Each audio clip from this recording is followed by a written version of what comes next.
Bonsoir à toutes, bonsoir à tous.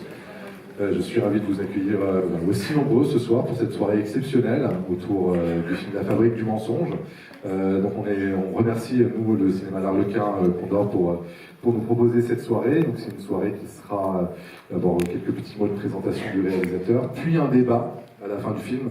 Donc c'est typiquement le genre de film, on a vraiment envie de rester au débat. Donc je pense que vous aurez plein de questions et ce débat sera animé par Samuel Blumenfeld, donc écrivain et journaliste, et Alexandre Bande, qui est historien et universitaire. Pour l'instant, je vais appeler le réalisateur du film, Joachim Lang, à me rejoindre pour quelques mois avant le film. Et bien sûr, la traductrice Cornelia, qui nous fera le plaisir aussi de traduire de l'allemand, qui est une habituée des lieux. Donc rejoignez-moi sous vos applaudissements, s'il vous plaît.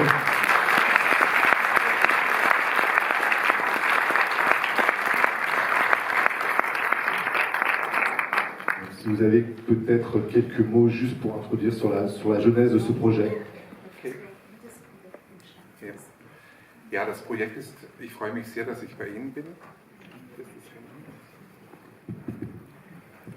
Ich freue mich sehr, dass ich heute Abend bei Ihnen bin. Das Projekt ist entstanden vor sehr, sehr langer Zeit. Ich war noch Teenager, als ich zum ersten Mal von den furchtbaren Verbrechen erfahren habe, die wenige Jahrzehnte davor vom deutschen Boden ausgegangen sind, die schlimmsten Verbrechen der Menschheitsgeschichte, Holocaust und Zweiter Weltkrieg. Ich war schockiert und mit diesem Thema beschäftige ich mich mein Leben lang. Bonsoir, donc je suis très heureux d'être ici. Je me suis mise en route pour ce film il y a très très longtemps. J'étais encore un teenager quand j'ai lu pour la première fois sur les crimes qui ont été commis sur le sol allemand, les pires crimes de l'humanité, le Holocauste, la Deuxième Guerre mondiale. Et c'est depuis que je m'intéresse à cette question et qu'elle me préoccupe et me travaille. Die Frage, die ich mir gestellt habe, wie war es möglich, dass die Mehrheit der Deutschen Hitler, Goebbels und Konsorten in Holocaust und Zweiter Weltkrieg gefolgt sind. Das ist eine Frage, die gehört zwar zu unserer Vergangenheit, aber sie gehört auch zu unserer Gegenwart. In einer Zeit, in der rechtsradikale Parteien überall auf der Welt auf dem Vormarsch sind, in der Verbrechen des Dritten Reiches bagatellisiert werden und in der antisemitische Straftaten zunehmen. Et la question que je me suis posée, c'est comment était-ce possible que les Allemands ont suivi Hitler et Goebbels pour commettre ces crimes? Comment était-ce possible qu'ils ont pu adhérer à cette idéologie? Et on peut regarder ça comme une question du passé, mais pour moi c'est aussi une question d'aujourd'hui, absolument d'actualité, à un moment où on bagatellise les crimes du Troisième Reich, où il y a une remontée de l'antisémitisme et où les partis de l'extrême droite ont partout dans le monde le vent en poupe. Wenn wir uns mit dem Dritten Reich filmisch beschäftigen, sind wir vor einer großen Frage. Fast alle Dokumente, alle offiziellen Dokumente sind über den Schreibtisch von Goebbels gegangen. Sie lügen, sie zeigen sein Bild der Wirklichkeit, das sich auch an seine Nachwelt, also an uns richtet. Wenn wir diese Dokumente unkommentiert benutzen, dann laufen wir Gefahr, diese Propaganda fortzusetzen. Lorsque on regarde tous les documents cinématographiques dont nous disposons de cette époque, on est confronté à un problème parce que toutes ces images ont été fabriquées et passées par le bureau de Goebbels. Donc si on utilise ces images sans les commenter, sans les déconstruire, nous courons le danger de poursuivre exactement les actions qu'il avait l'intention de faire à ce matériel documentaire. Meine Konsequenz ist, dass ich diese Bilder von Goebbels zerstören muss, sie dekonstruieren muss und neue fiktionale Bilder schaffen muss, die näher an die Wirklichkeit kommen. Ich versuche, Goebbels beim Lügen über die Schulter zu schauen. Es ist ein Film, der warnt davor, alles wahrzunehmen, was zu sehen ist. Es ist ein Film gegen Verführung, gemacht mit dem Ziel, dass nie wieder geschieht, was geschehen ist. Et donc, je me trouve dans la position de devoir opposer à ces images-là de nouvelles images, de les détruire, de déconstruire ces images anciennes, et je ne peux le faire que grâce à la fiction. Et le but de mon film est de regarder au-dessus de l'épaule de Goebbels pour regarder comment il fabrique ces mensonges afin d'éviter que ce qui s'est passé se repassera un jour. Ich bedanke mich herzlich und freue mich sehr auf die Diskussion nachher. Je vous remercie et je me réjouis de vous retrouver pour le débat après la projection.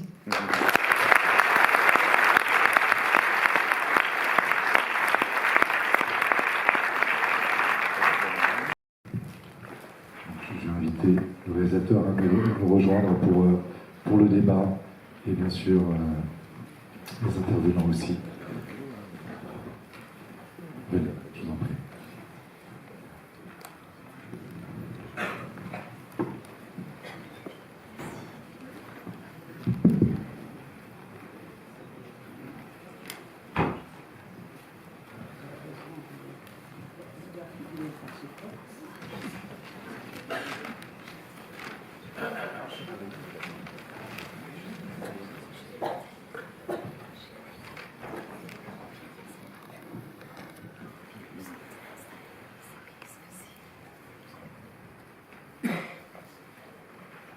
Bonsoir.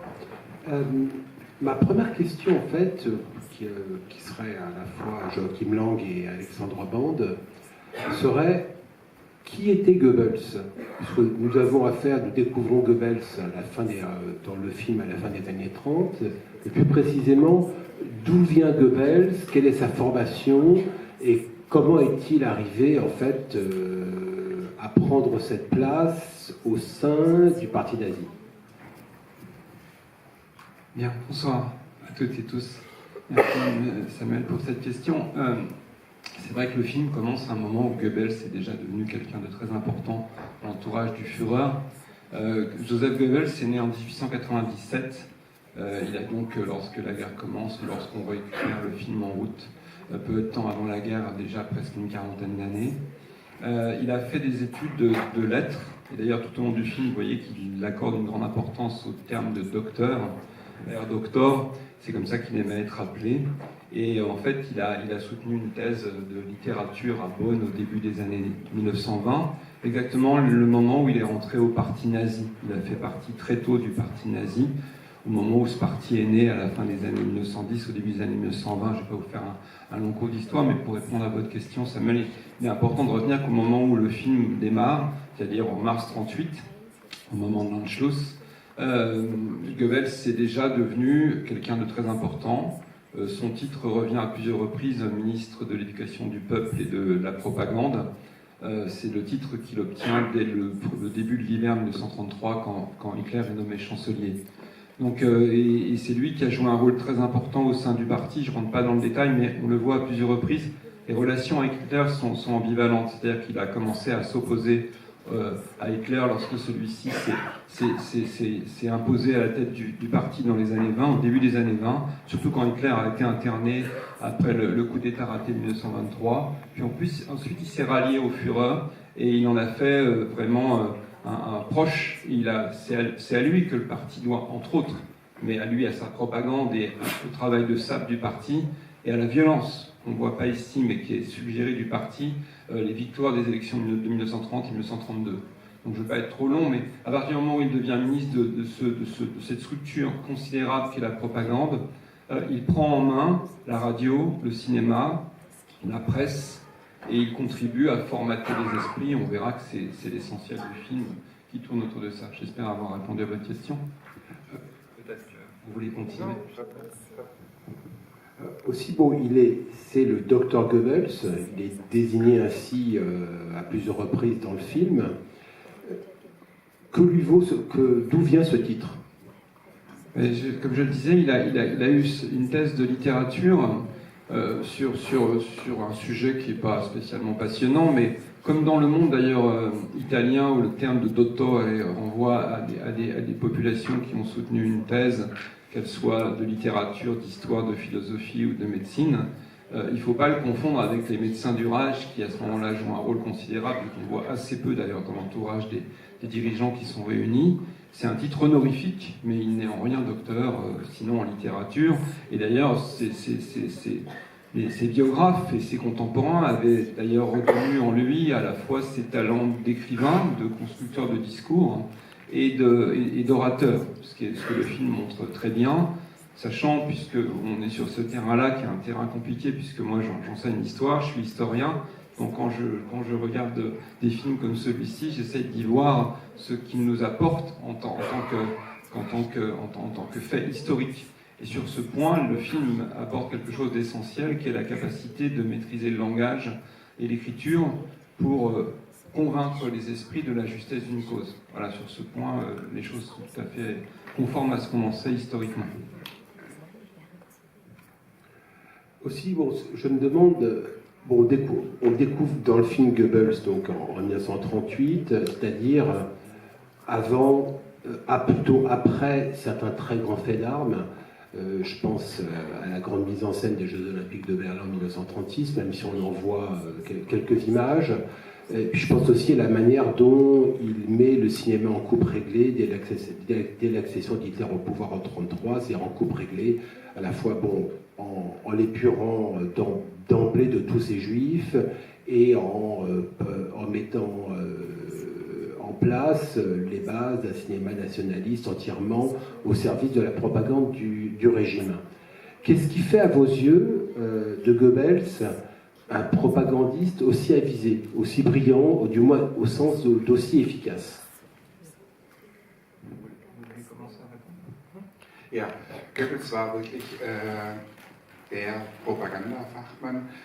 Hitler war auch immer wieder, hat ihn darauf reduziert. Goebbels war 1933 enttäuscht, dass er nicht mehr geworden wäre. Goebbels hätte aus seiner Sicht nach höheren gestrebt, also vielleicht Außenminister. Aber Hitler hat ihn immer als Propagandaminister bezeichnet und auch benutzt. Donc, même Hitler était fasciné par ce qu'il pouvait faire en tant que ministre de la propagande.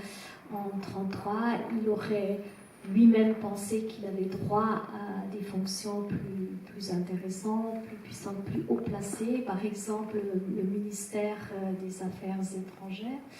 Mais il a été vraiment un propagandiste accompli et Hitler l'appréciait en tant que tel. Und ich zeige eben diese weite Entwicklung. Es gibt ja kaum einen Film, der sich so einer langen Entwicklung widmet, und zwar von der Höhepunkt der Macht. Für mich ist der Höhepunkt auch von Hitlers Macht 15. März mit dem 38 mit dem sogenannten Anschluss Österreichs. Goebbels ist auf der Höhe der Zeit. Ihm kann es eigentlich nicht besser gehen. Er hat viele Frauengeschichten, unter anderem Mitglied der Barowa. Er wird als Bock von Babelsberg bezeichnet und dann kommt diese Krise.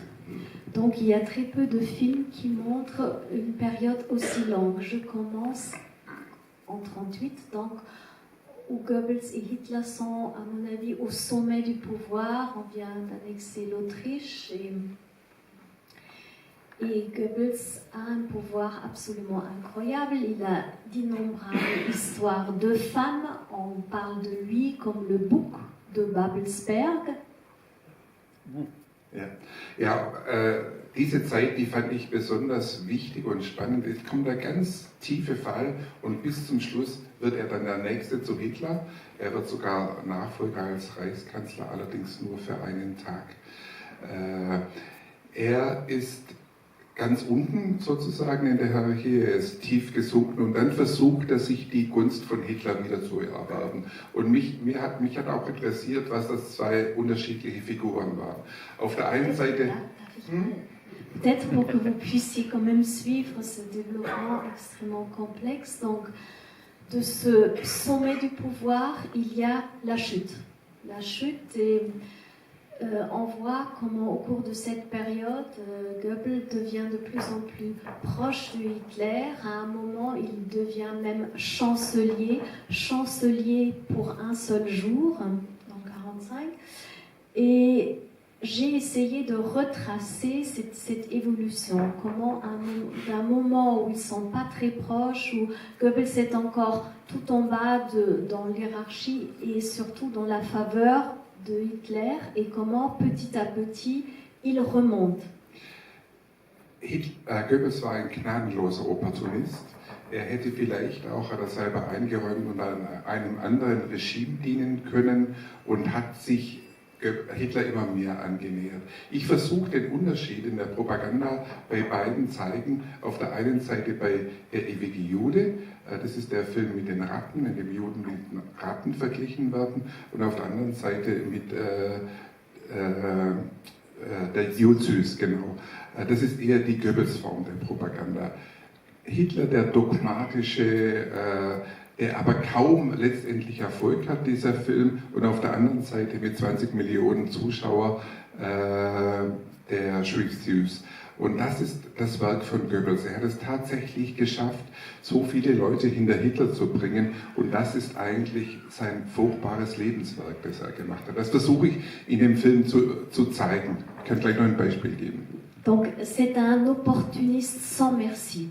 Il aurait pu servir un autre régime, il l'a même lui-même admis, et il a développé une forme de propagande extrêmement efficace. Vous avez deux exemples dans le film. Vous avez le film avec les rats, le juif éternel, donc il y a un extrait de ce film. Ça, c'est la propagande que Hitler trouvait efficace. Et puis vous avez de l'autre côté la propagande de Goebbels, c'est le juif süß, un film qui a été vu par 20 millions de personnes, qui avait un succès absolument incroyable, et ça montre comment il a réussi à embrigader avec sa propagande toute une population. Je vais donner encore un autre exemple.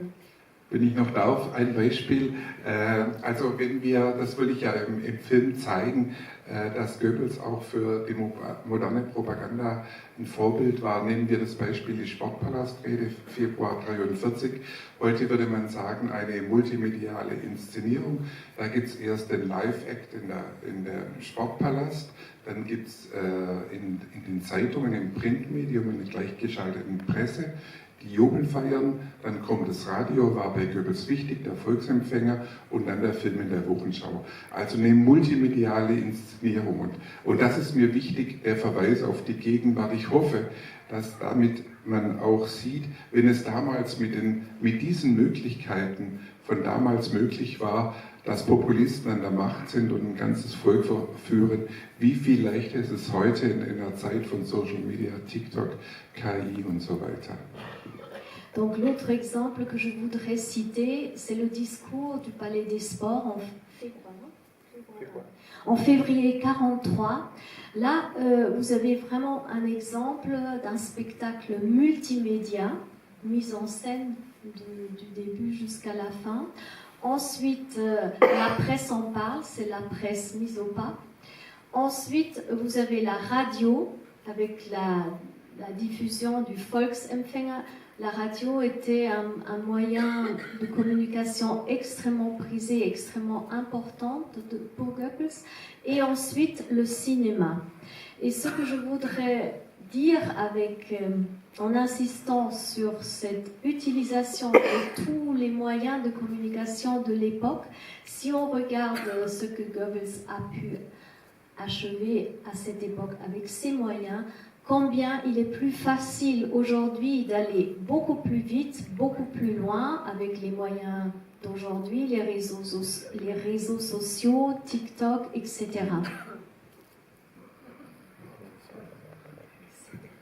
Pour enchaîner sur la question précise du cinéma de propagande orchestré par Goebbels, ce qui me frappe, c'est que globalement, le cinéma nazi de fiction, est un cinéma, à de très très rares exceptions près, d'une incroyable médiocrité.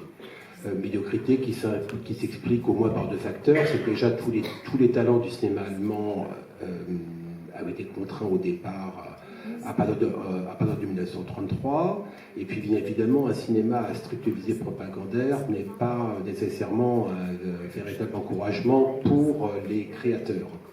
Mais ce qui me frappe dans ce cinéma de propagande orchestré par Goebbels, c'est qu'il n'y a véritablement que deux spécimens ouvertement antisémites. Un sur le front de la fiction, le Juif sus, et l'autre sur le front du documentaire Der ewige Jude, c'est-à-dire en français, le Juif éternel. Comment expliquez-vous l'un et l'autre, en fait, qu'il y ait si peu de films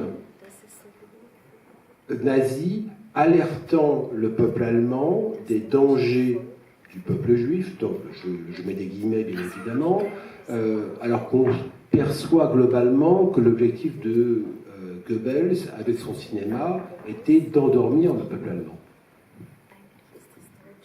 Bien, alors, pour répondre à cette question, je vais commencer par quelque chose d'un peu différent, mais je pense qu'en tant qu'historien, comme le public, quand je regarde et quand je vois ces films, je pense à d'autres qui ont eu lieu ces dernières années, qui ont été produits ces dernières années, j'essaye de vérifier ou de me demander ce qui est véridique et ce qui est du domaine de la fiction. Et ici, je tenais à le dire devant le réalisateur, je suis très honoré de pouvoir le faire, que je trouve très intéressant d'avoir intégré dans le texte du film de très nombreux extraits de discours de Goebbels, qui sont donc attestés, et de très nombreux extraits également de son journal. Le journal de Goebbels, c'est une source qui, pour nous les historiens, est très importante, parce que c'est le seul dirigeant du Reich qui a rédigé un journal de 23 à 45, quasiment en le tenant au jour le jour. Il a été édité au milieu des années 2000, 2006, 2007. Ce journal, c'est une pièce historique essentielle. Et donc, je vais revenir sur votre question, mais je tenais à dire ça. Et justement, parmi les éléments qui sont insérés au film, je trouve également très important le discours de Himmler. Un des personnages qui, pour moi, est le plus essentiel dans ce film, c'est pas seulement Goebbels, mais celui de Himmler. Et en particulier le discours qui est prononcé à Posen, que moi j'utilise régulièrement avec mes étudiants, et que je suis absolument, je ne vais pas dire enchanté, mais je suis très touché de voir dans un film, parce que ce discours, il est essentiel, vous l'avez peut-être entrevu. Et ça me permet de répondre à votre question, Samuel, c'est-à-dire que, finalement, il n'était pas nécessaire de produire beaucoup de films sur les Juifs dans l'Allemagne nazie pendant la guerre, parce que, et ça me permet d'ouvrir une piste qui est importante, c'est que même si le Juif Zus ou l'autre film sur la menace juive sont importants, l'antisémitisme allemand n'a pas besoin de la propagande pour se diffuser.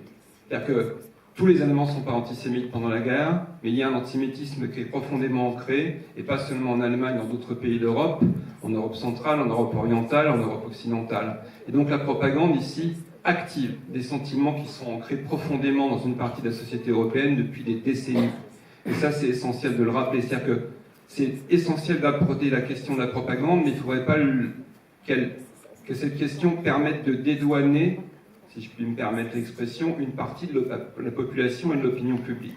C'est-à-dire que les dirigeants du Reich sont conscients de ce qu'ils sont en train de faire et savent qu'il faut que la population suive.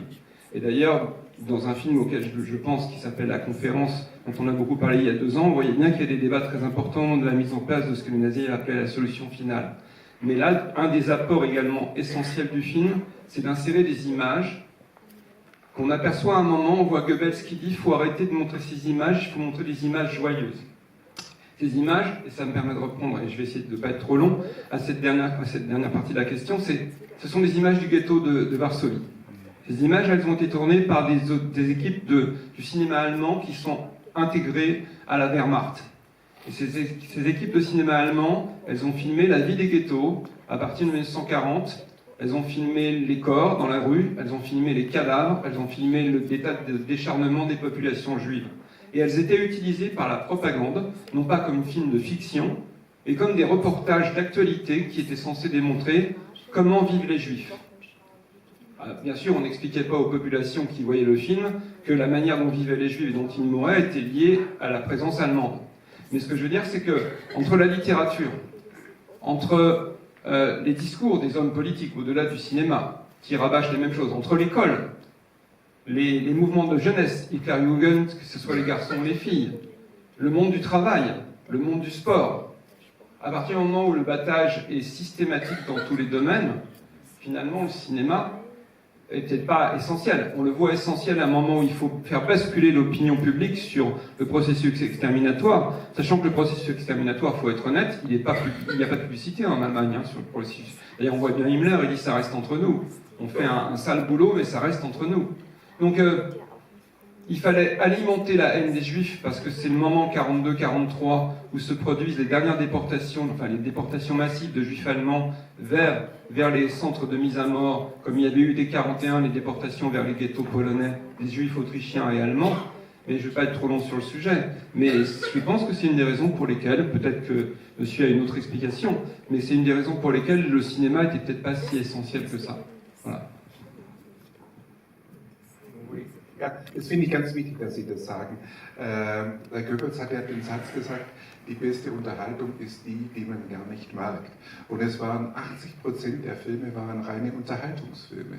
Also man wollte auch die Leute ablenken. Und besonders wenn es schwierig ist, wenn die Situation schwierig war, hat man Unterhaltungsfilme produziert und die Leute sind dann ins Kino. Was wir jetzt so in diesen Filmen haben, das sind die Propagandafilme, Jud Süß oder Kolberg.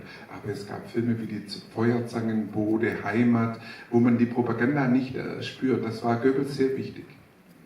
Donc, c'est très juste ce que vous venez de remarquer. Je suis heureux que vous l'avez mentionné. La plupart des films qu'on a tournés étaient des films de divertissement.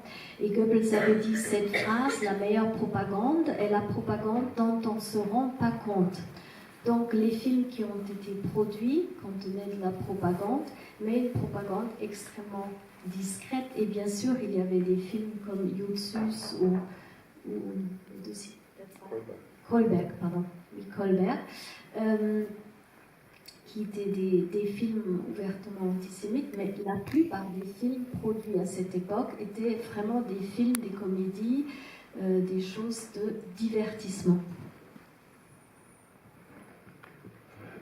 Un autre aspect du film, enfin, avec la réalité historique, c'est qu'on perçoit très bien la place capitale et symbolique exercée par Goebbels au sein du régime nazi, qui en fait un véritable numéro 2.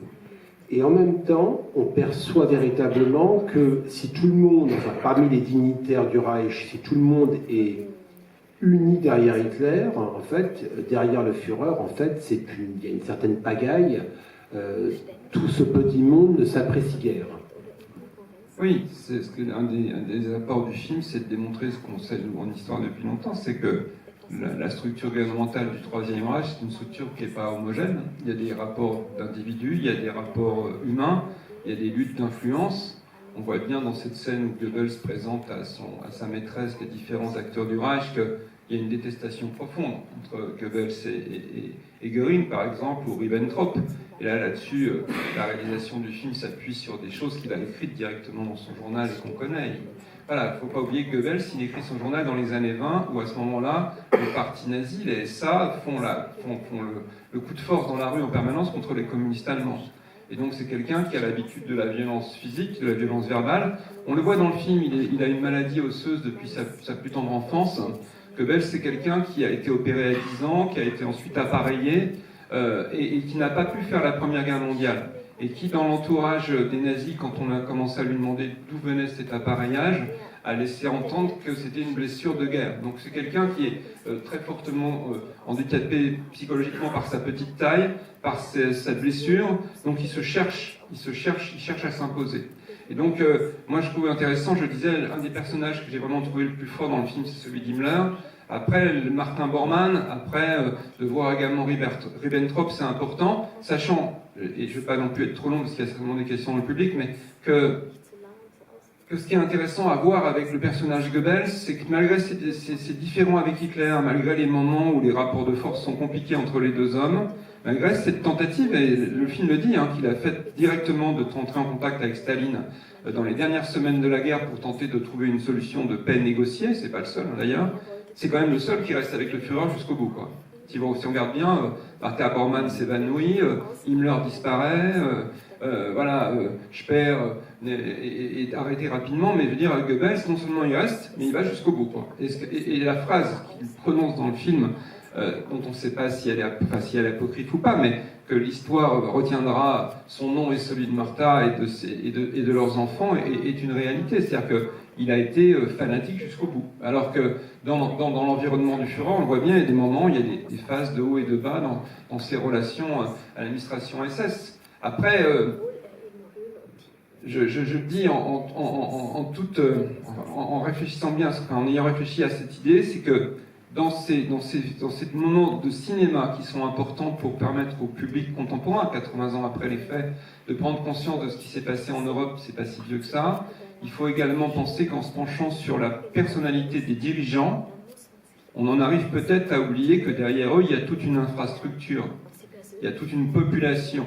Et on voit bien à la fin la dichotomie entre les dirigeants et une partie de la population, mais il ne faut pas réduire les crimes qui se sont commis durant cette période à ces têtes pensantes.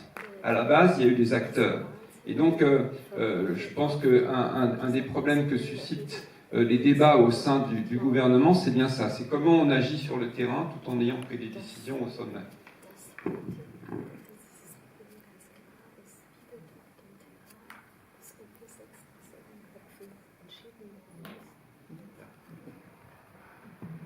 J'aurais une dernière question, avant de prendre les questions du public, qui serait précisément à Joachim Lang. Il y a eu une dizaine de Goebbels au cinéma.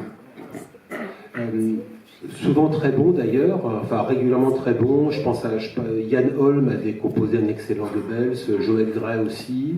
Vous avez fait le choix d'un Goebbels au physique qui n'est pas reptilien, comme on le voit souvent au cinéma, mais un Goebbels qui a un visage plutôt joufflu.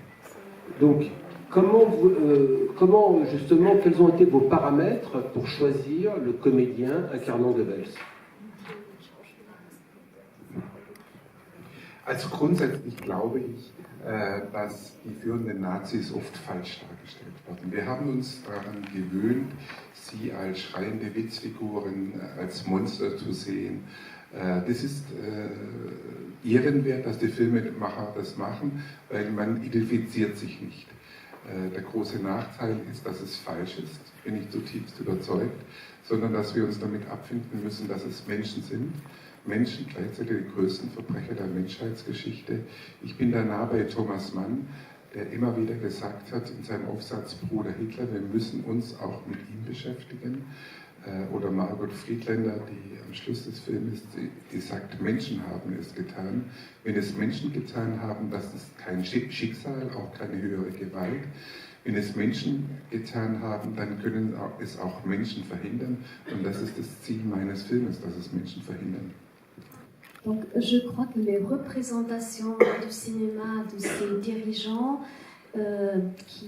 donc ces représentations qui nous montrent soit des monstres, soit des figures de caricature, sont tout à fait honorables puisqu'ils empêchent qu'on s'identifie à eux, mais je crois que c'est des représentations totalement fausses. Je pense qu'il faut s'approcher d'eux en les regardant comme des êtres humains.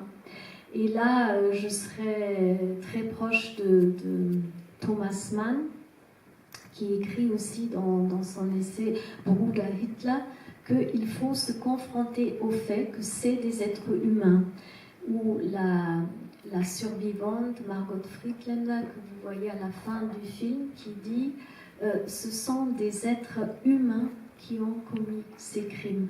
Donc, ce que j'ai essayé de faire avec mon film, c'est de les représenter comme des êtres humains. Und auf die Frage wegen Goebbels einzugehen, ich habe ja vorher schon die Anfangszeit des Films geschildert, wie er da stand, dann fällt er tief und dann nähert er sich immer mehr Hitler, bis er keinen Ausweg mehr sieht. Anfang 1945 haben sich viele führende Nazis umgebracht. Goebbels wollte eins noch draufsetzen. Er hatte keine Propagandamittel mehr und wollte mit dem Mord an den Kindern seine Treue zum Führer zeigen, für die Nachwelt. Immer mehr hat sich seine Propaganda an die Nachwelt, an uns gerichtet. Er wollte damit zeigen, er ist der Treueste, das ist Liebe über den Tod hinaus. Das ist die furchtbare Wahrheit der letzten abscheulichen Propaganda. Das ist seine Lebensliebe, die über ihn gesiegt hat. Et donc, je l'ai déjà dit tout à l'heure, je montre une assez longue période, de 38 à 45, et on voit comment il tombe, il s'éloigne de Hitler, et comment petit à petit il s'en rapproche de nouveau. À la fin, il ne lui reste plus tellement de moyens de propagande, et il décide que l'assassinat de ses enfants est un dernier moyen de propagande pour montrer qu'il est le plus fidèle des fidèles, que c'est une espèce d'amour au-delà de la mort, et aussi un acte de propagande destiné à ceux qui viennent après, donc à nous.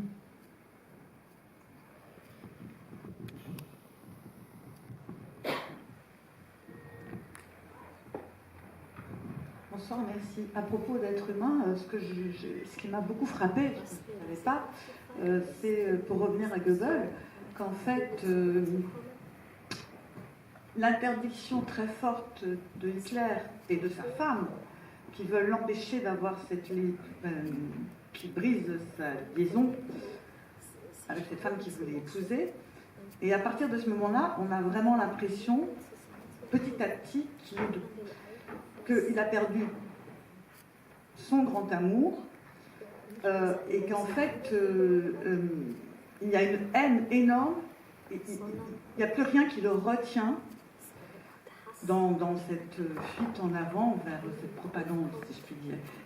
Et au fur et à mesure, on voit le personnage devenir de plus en plus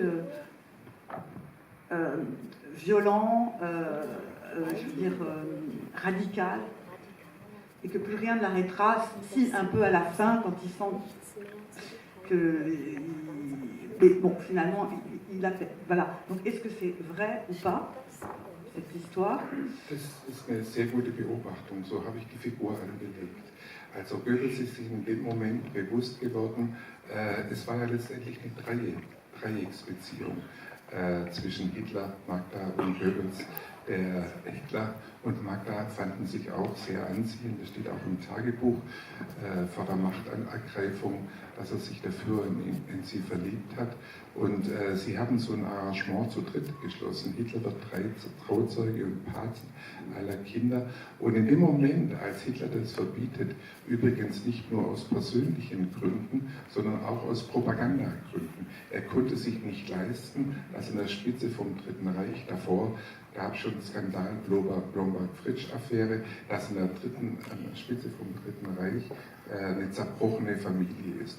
Und Goebbels hat in dem Moment gespürt, dass er da in einer gewissen Falle sitzt. Er kommt aus dieser Geschichte nicht raus. Und deswegen finde ich auch gut, wie Sie das beschreiben, das habe ich tatsächlich so beabsichtigt, dass das immer mehr seinen Hass auch und seine unbedingte Treue und seine Ergebenheit noch steigert, bis am Schluss diese Wahnsinnstat folgt. Oui, vous avez parfaitement observé ma conception du personnage. C'est exactement comme ça que j'ai voulu qu'on le voit, que cette décision, en fait, augmente sa haine et nous conduit petit à petit à cet assassinat final. Il faut savoir que c'était une histoire avec 3 personnes, parce qu'avant la prise de pouvoir de Hitler, Hitler était également amoureux de Magda. On le sait parce que Goebbels l'a noté dans ses journaux. Et Hitler interdit ce divorce parce qu'il ne pouvait pas admettre qu'il y ait un deuxième scandale au sommet du Reich. Il y avait très peu de temps avant l'affaire Blomberg-Fritsch. Donc on ne pouvait pas avoir tout de suite après un autre scandale. Hitler était le témoin au mariage, il était le parrain de tous les enfants, donc il était extrêmement présent dans cette vie familiale, et c'était quelqu'un qui était aussi en quelque sorte un amoureux de Magda, et il ne voulait pas du tout que cette famille, qui était la famille modèle du Troisième Reich, soit détruite. Juste une petite chose en termes d'historien, c'est que les relations personnelles de Goebbels, je les connaissais mal aussi, donc j'ai pu me poser. Donc tout ça, c'est important et c'est vrai, mais ce qu'il ne faudrait pas non plus laisser entendre, c'est que l'événement tombe juste avec la nuit de cristal. C'est-à-dire que juste avant l'assassinat, au moment de l'assassinat de Conrad, et d'ailleurs le terme de nuit de cristal, je ne devrais pas l'utiliser parce que c'est le terme des nazis, c'est un peu comme solution finale. On devrait l'utiliser avec précaution, c'est plutôt le pogrom du 9 au 10 novembre 1938 dont il faudrait parler. Mais concrètement parlant, c'est un moment où justement se produit un événement dans sa vie privée qui semble rejaillir sur ce qui se passe à ce moment-là, et on a l'impression que les Juifs sont l'exutoire de la colère de Goebbels. Mais ce qui est quand même assez intéressant à retenir, c'est que c'est quelque chose qui est monté déjà de toutes pièces par la structure, et pas seulement par Goebbels, mais par Hitler et par Himmler, et Rosenberg, qu'on voit très peu dans le film, mais qui a également un rôle important dans la partie idéologique, et qu'en fait, c'est ce qu'il dit, c'est une sorte d'étincelle qui met le feu aux poudres, il faut chercher un bouc émissaire. Donc, moi, je termine sur ce que disait monsieur il y a un instant, c'est que, et ce à quoi je crois aussi depuis longtemps, il faut en arrêter de cette idée que ces gens étaient des monstres. C'est des hommes, des femmes comme les autres, et qu'ils avaient une vie sentimentale, une vie sexuelle, une vie psychologique, et qu'en même temps, ils mettaient en œuvre des choses qui nous semblent aujourd'hui absolument abominables. Donc finalement, de voir cette humanité derrière le responsable, ou parmi les responsables de crimes monstrueux, c'est quelque chose d'intéressant également. Mais je pense qu'il faut faire la part des choses entre l'humain et l'idéologique. Et l'idéologie, j'insiste, elle est déjà bien enracinée à ce moment-là. On est d'accord. Oui, oui, mais... J'ai l'impression qu'il y a une... Oui, mais... C'est pour ça que je voulais savoir si c'était vrai. Oui, oui, visiblement, ça l'est. Dans la vie privée, possible qu'à un moment donné, il y a une espèce de vengeance, de... Oui, mais c'est pas Goebbels qui décide de tout, quoi. Donc même s'il a agacé... Mais de toute façon, pour moi, c'est pas Goebbels qui a fait tout ça. Les guerres, il faut des guns, etc. Et c'est autre chose. Et là, on assiste à... C'est quand même un peu le portrait d'un personnage. Enfin, Goebbels, jusqu'à la fin. Bonsoir. Justement, sur cette idée d'humanité, moi, c'est ce qui m'a beaucoup marqué, que j'ai beaucoup aimé dans le film, et même si je vais un petit peu plus loin, on a l'impression finalement que ces hommes qui se sont crus des surhommes et vivre selon des idéaux de fer n'avaient juste pas les capacités de vivre selon ça. On voit finalement Goebbels avec sa maîtresse tchécoslovaque, alors qui préfère s'en occuper plutôt que de faire ce qu'elle a à faire. Mais même au-delà, j'ai presque l'impression que vous avez voulu montrer un peu leur ridicule, leur absurdité. On voit Göring soucieux de s'habiller de manière excentrique et plus soucieux de bonne chair que d'autre chose. On insiste sur le fait que Hitler était autrichien.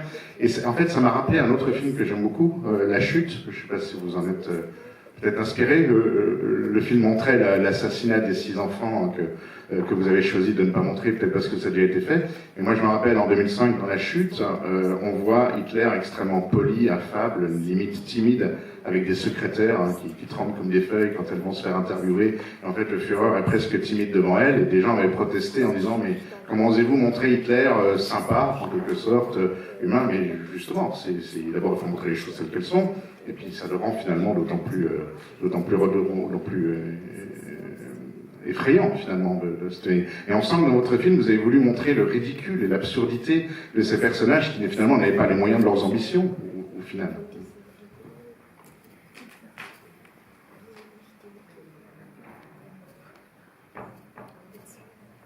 Ja, das ist eine sehr wichtige Beobachtung, die Sie da machen. Die werden natürlich, wenn man sie nicht als Monster bezeichnet, auch viel kleiner mit ihren Widersprüchen und ihrer ganzen Verlogenheit, die nichts von ihren Idealen umsetzen.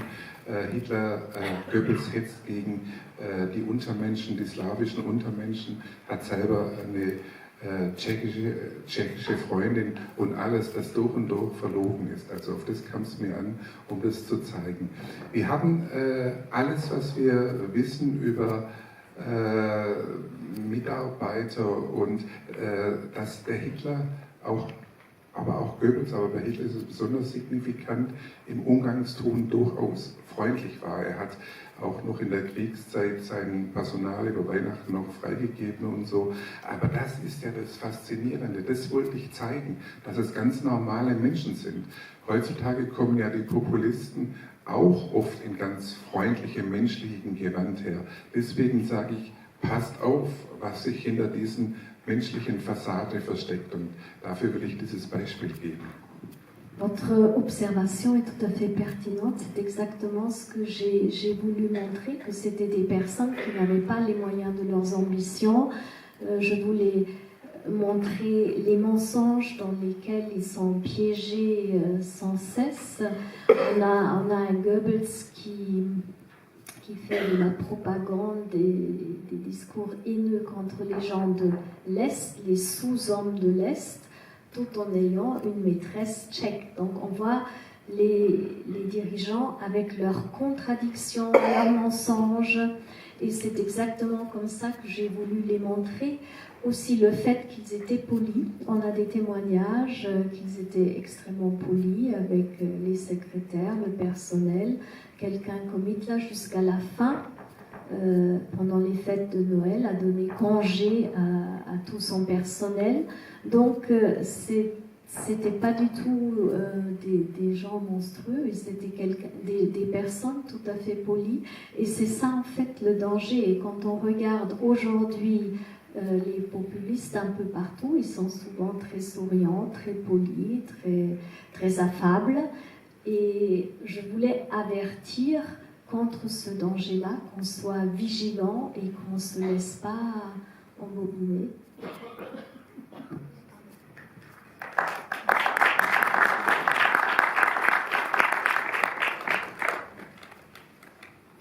Bonsoir. Moi, c'est parce que je voudrais parler surtout de Magda. Et j'ai vu un documentaire sur la fille de Magda. Et d'après ce que j'ai compris, il semblerait que Magda peut-être portait la culotte. Vous m'avez entendu? Maintenant, oui. Oui. Et donc, c'est elle qui portait la culotte. Et il semblerait qu'au moment du suicide, c'est elle qui a forcé son mari à aller jusqu'au bout parce qu'elle ne pouvait pas supporter d'abandonner Adolf Hitler. Alors je voulais savoir qu'est-ce que vous en pensez.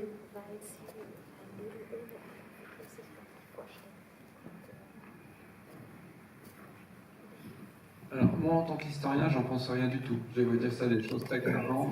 Personnellement, moi qui travaille sur la Shoah depuis 20 ans, moi qui travaille sur des aspects très concrets de l'histoire, j'avoue que ces histoires-là me percutent peu, mais en même temps, je trouve intéressant l'idée qu'on ait monté de toutes pièces, si c'était le cas, le personnage Goebbels qui réussirait à convaincre son épouse de passer à l'acte, ou qu'inversement, ça soit son épouse. On le voit quand même bien dans le film, et d'après tous les traces qu'on a dans son journal d'ailleurs, et dans d'autres sources extérieures, je confirme, l'historien s'intéresse aux traits de caractère et sait que dans le couple Goebbels, on le voit très bien, Magda joue un rôle essentiel et a une force de caractère, une autonomie. Elle a été trompée, elle a été blessée, mais pour autant, elle ne se prive pas, elle aussi, d'avoir des relations extra-conjugales. Et comme le disait le réalisateur, on sait qu'avant la guerre, les relations avec Hitler étaient très ambivalentes. Donc, s'il s'avérait, mais c'est pas évident qu'on ait des sources très précieuses et précises dessus, qu'elle ait pu, elle, aller jusqu'à... Ça ne remettrait pas franchement en question le cours de l'histoire. Simplement, ça confirmerait que dans ce couple Goebbels, plus que lui jouerait un rôle. Moi, je trouve que c'est ce que montre très bien le film, c'est-à-dire que l'homme de caractère, l'homme d'influence, est quelqu'un qui, dans son couple, n'a quand même pas la main sur tout, et qui, deuxièmement, est obligé de tenir compte d'une tierce personne qu'est le Führer. Voilà. Mais je ne sais pas si M. Lang a peut-être davantage d'informations sur cette histoire. Moi, je ne les ai pas. Alors, on va prendre une dernière question, peut-être juste ici. À moins que le réalisateur veuille dire quelque chose. Ja, vielleicht nochmal zu Ihnen. Es war ja tatsächlich so, also Magda kommt aus sehr gutem Hause, die ist Familie Quan, die spricht perfekt Französisch, auch Englisch, und dann verliebt sie sich in diesen schmuddeligen Revolutionär Goebbels und wird auch von dem abhängig. Aber ihre Stärke in der Beziehung ist sicher auch, dass sie sehr eng mit Hitler ist. Sie verbringt auch Zeit auf dem Obersalzberg, zeige ich ja auch, ohne Goebbels, und das macht ihre Stärke aus. Und wenn man das letzte Motiv, warum sie zugestimmt hat, ihre Kinder umzubringen, dann glaube ich schon, das lässt sich schon auch mit einer gewissen Nähe zu Hitler zeigen.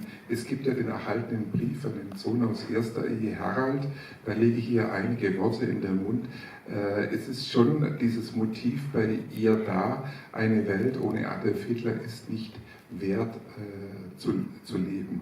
Also da kommen zwei Interessen zusammen. Auf der einen Seite der letzte Propagandaakt und auch, dass Magda so bereitwillig ist und sogar nach dem Bunker direkt dabei ist bei der Ermordung. Sicher auch ihre Nähe zu Hitler und ihr Fasziniertsein von diesem Regime. Donc, Magda, c'est quelqu'un qui vient d'une famille très très aisée, la famille Quandt, qui est une grande famille d'industriels. C'est une dame du monde, elle parle français, elle parle anglais. Et puis elle rencontre ce révolutionnaire un peu sale, Goebbels, et elle en est fascinée. Mais elle est peut-être encore plus fascinée par Hitler, et je le montre également dans le film. On la voit sur le Obersalzberg, passer du temps chez Hitler sans son mari. Et je crois effectivement le fait qu'elle décide de participer à cet acte de propagande et d'assassiner les enfants est aussi motivée par sa fascination incroyable pour Hitler. Et on possède une lettre qu'elle écrit à son fils du premier mariage, Harald Quandt, où elle explique qu'un monde sans Hitler n'a pas tellement de sens pour elle. On va prendre la dernière question juste ici. Merci, je voulais vous remercier parce que c'est un film très impressionnant, très précis aussi pour nous qui le voyons, notamment par cette façon de confronter les films de propagande et votre fiction à vous. Je voulais aussi poser une question sur la fonction de la propagande, en lien un petit peu avec ce que votre film montre, ce que la fiction montre des rapports entre Hitler et Goebbels, et notamment l'autorité à la fois Goebbels reconnaît à Hitler et en même temps dont il semble être assez souvent furieux.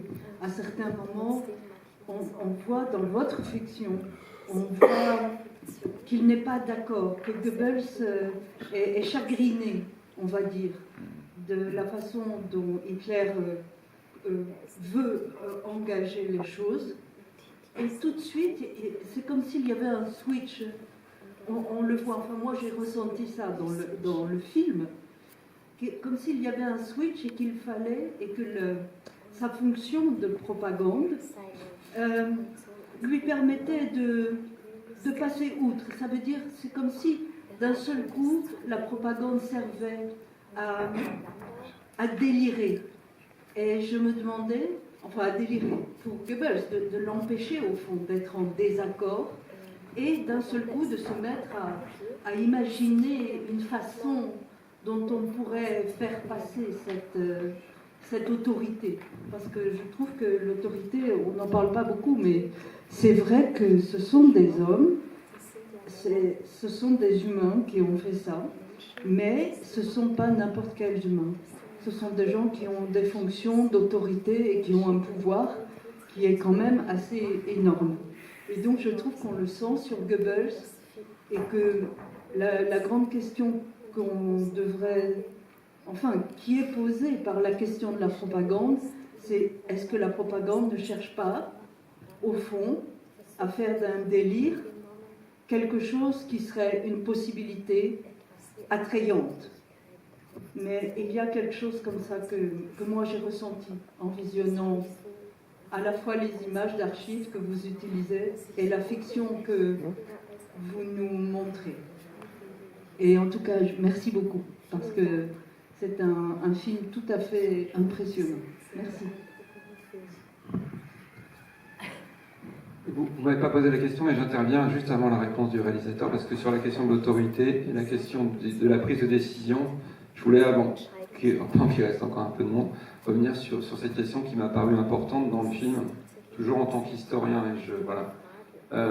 C'est qu'à plusieurs reprises, on entend le Führer dire « c'est moi qui ai décidé, c'est moi qui décide, c'est moi qui ai choisi, par exemple, d'exterminer le peuple juif, c'est moi ».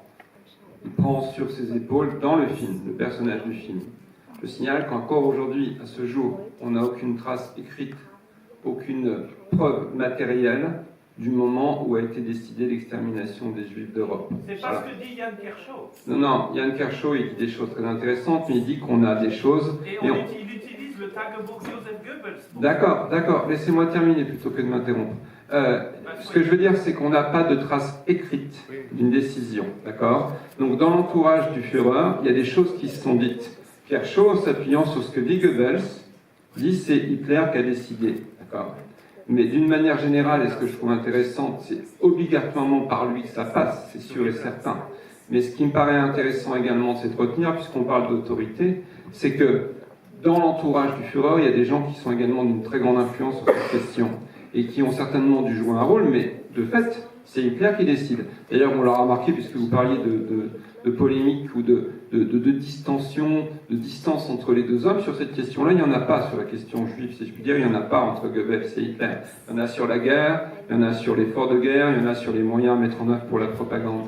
Donc oui, vous avez raison, ça passe d'en haut, le système nazi, c'est un système qui est très vertical, mais néanmoins, il y a des distensions en interne, et ce que je veux dire, c'est que un des risques, à mon avis, c'est de tout faire reposer sur les simples épaules d'Hitler dans ce processus décisionnaire. Et que si c'est lui qui décide, et je ne reviens pas sur ce qu'a dit Kershaw bien sûr, mais si c'est lui qui prend la décision, c'est une décision qui a été prise ou qui a été réfléchie de façon collective, ou tout au moins dans un petit cercle autour de lui. Donc après, les décisions, elles se prennent. Et je laisse le réalisateur terminer. Moi, j'en ai fini avec mes propos.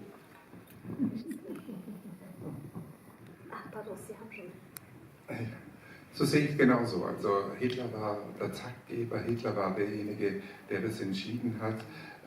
Und wenn man das Goebbels-Tagebuch liest, ist es auch manchmal ganz unfreiwillig komisch, wie er den Hitler bewundert, wie er zweifelt zum Beispiel, dass es im Krieg gut läuft und dann geht er wieder in die Wolfschanze, dass er weg ist von Berlin und dann ist wie wenn er eine Aufputschspritze kriegt. Der Führer hat mir wieder alles gezeigt. Das ist manchmal fast unfreiwillig komisch. Aber ich wollte noch zu der Propagandafrage stellen. Donc, grâce à ces journaux, on a quand même un certain nombre d'informations, aussi des doutes sont exprimés là-dedans. Il n'est pas si sûr que tout se passe bien pendant la guerre. Et puis, il visite Hitler à la Wolfschanze, donc au Bas-Salzberg. Et après, il note dans son journal, il m'a tout donné, vraiment, c'était comme si on m'avait donné des vitamines. Je suis rassurée à nouveau. Und das hat gegen Schluss vom Krieg immer weniger funktioniert, weil der Goebbels war ja nicht auf den Kopf gefallen. Er hat gemerkt, es stimmt nicht. Der Krieg ist nicht mehr zu gewinnen. Und da hat er ihn auch kritisiert, vor allem auch ihn kritisiert, weil er ihm keine wichtige Rolle zugesprochen hat. Also er wäre dann Außenminister, er hat gegen Göring gehetzt als Morphinist, er hat gegen Ribbentrop gehetzt und er hat ja tatsächlich es geschafft, dass er nach Hitler die wichtigste Person war, nämlich Reichsbevollmächtigter für den totalen Kriegeinsatz nach dem Attentat am 20. Juli. Er war im Grunde genommen sowas wie zuständig von Berlin aus für das Innere. Er hat eine wichtige Position gehabt und versucht, die andere auszuschalten. Aber da kommt dann immer mehr, dass er an den Entscheidungen von Hitler zweifelt, ob alles richtig ist. Das mit der Wunderwaffe hat er kapiert, das funktioniert nicht. Aber auch, und das ist eben der Unterschied zwischen Goebbels und Hitler, von Hitler gibt es nicht einen Separatfrieden. Das ist in seiner Vorstellung entweder die arische Rasse gewinnt den Krieg oder sie verliert. Bei Goebbels, er versucht noch das eine zu retten. Und da hat er immer wieder versucht, noch irgendwas hinzukriegen und ist an seinem Führer verzweifelt. Erst als er dann gesehen hat, ich habe keine Chance mehr. Dann hat er sich in sein Schicksal gegeben, hat einen Entschluss gefasst, mit Magda sich und die Kinder umzubringen und ist als einziger ja von den Großen im Führerbunker geblieben. Göring ist abgehauen, Himmler ist abgehauen und er ist geblieben. Er war dann tatsächlich der Hitler am nächsten war. Et donc ce mécanisme de rassurer Göring au cours de la guerre, ça fonctionne de moins en moins bien et Göring n'est pas stupide, il comprend qu'on ne peut plus gagner la guerre. Il se trouve tout le temps en concurrence avec Ribbentrop et Himmler. Il essaye de les évincer et il comprend que la guerre n'est plus à gagner, mais qu'on pourrait peut-être encore négocier des parties pour ne pas la finir aussi catastrophiquement, alors que Hitler n'est pas du tout de cet avis. Ou bien les choses marchent, ou elles ne marchent pas du tout. Et c'est ainsi qu'il arrive à cette décision finale de tuer les enfants. C'est c'est le seul qui reste dans le bunker, tous les autres le quittent et il y meurt. Eh bien, merci. Merci à tous, merci à Samuel Benfeld, merci à Alexandre Band, merci Cornelia pour la traduction, et bien sûr merci Joachim Lang pour le film. Le film sort mercredi, donc dans toutes les bonnes salles à Paris, donc ici aussi. Donc parlez-en autour de vous, et merci à Condor pour cette avant-première exceptionnelle. Bonne soirée à tous et à très bientôt.